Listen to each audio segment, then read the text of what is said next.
akan menjelaskan tentang hakikat formulasi kebijakan, komponen formulasi kebijakan pendidikan, proses formulasi kebijakan, dan aktor dalam formulasi kebijakan.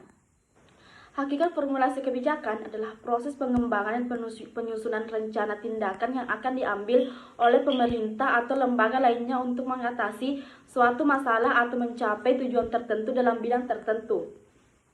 Formulasi kebijakan mencakup identifikasi masalah, penentuan tujuan dan sasaran, pemilihan strategi dan kebijakan, serta alokasi sumber daya yang dibutuhkan untuk mencapai tujuan tersebut.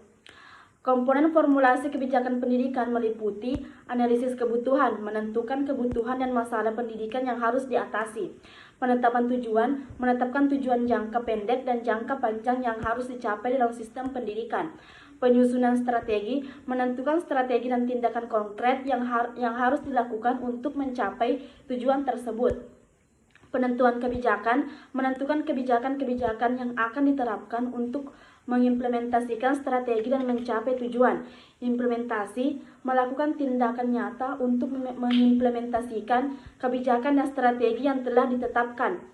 Monitoring dan evaluasi, melakukan pemantauan dan evaluasi terhadap kebijakan dan strategi yang telah dilaksanakan untuk menilai apakah sudah mencapai tujuan yang diinginkan atau masih perlu dilakukan perbaikan. Proses formulasi kebijakan meliputi langkah-langkah berikut: identifikasi masalah, menentukan masalah yang harus diatasi dan kebutuhan yang harus dipenuhi. Analisis situasi, menganalisis situasi dan permasalahan yang terkait dengan masalah yang diidentifikasi. Penentuan tujuan, menetapkan tujuan yang ingin dicapai dalam rangka mengatasi masalah tersebut. Penyusunan strategi, menentukan strategi yang akan dilakukan untuk mencapai tujuan yang telah ditetapkan. Penetapan kebijakan, menentukan kebijakan yang akan diambil untuk mengimplementasikan strategi dan mencapai tujuan.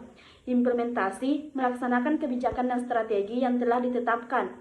Monitoring dan evaluasi, melakukan pemantauan dan evaluasi terhadap implementasi kebijakan dan strategi yang telah dilaksanakan. Aktor dalam formulasi kebijakan meliputi yaitu pemerintah sebagai pembuat kebijakan. Pemerintah memiliki peran penting dalam proses formulasi kebijakan. Ahli atau akademisi.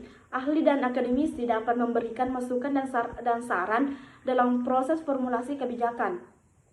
LSM atau masyarakat sipil juga dapat memberikan masukan dan saran dalam proses formulasi kebijakan serta melakukan advokasi untuk mempengaruhi kebijakan yang diambil. Pihak-pihak yang terkait dengan masalah yang ingin diatasi atau tujuan yang ingin dicapai juga dapat menjadi aktor dalam proses formulasi kebijakan seperti orang tua siswa, guru, dan organisasi industri atau perusahaan.